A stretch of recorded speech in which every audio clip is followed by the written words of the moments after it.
తిరుపతి వెళ్తున్నాం అని పనమ్మాయి చెప్పిందంట. సరే ఇదిగో ఈ రూ. 100 దేవుడి దగ్గరికి చేరేలాగా చూడు అని వానరమ్మ తన చేతిలో పెట్టిందంట. వెంటనే ఆ రూ. 100 కాగితాన్ని తన కొంగుకు కట్టేసుకుందంట ఆ పనమ్మాయి.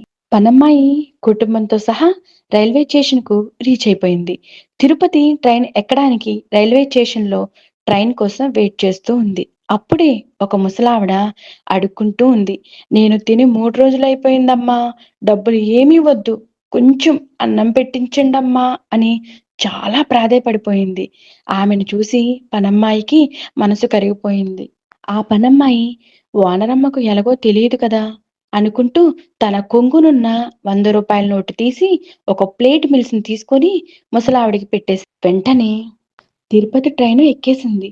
అదే సమయంలో నిద్రిస్తున్న వానరమ్మ కళ్ళలోకి సాక్షాత్తు శ్రీ వెంకటేశ్వర స్వామి దర్శనమిచ్చి, "నువ్వు పంపిన రూ. 100 నా వద్దకు చేరుకున్నాయి" అంటూ చెప్పారంట.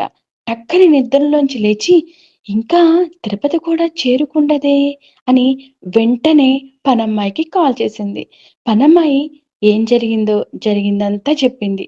అప్పుడు అర్థమైంది ఆవిడకు మానవ సేవే మాధవ సేవని. ఇలాంటి మరిన్ని వీడియోస్ కోసం మన ఛానల్‌ని సబ్స్క్రైబ్ చేసి బెల్ ఐకాన్‌ని క్లిక్ చేయండి.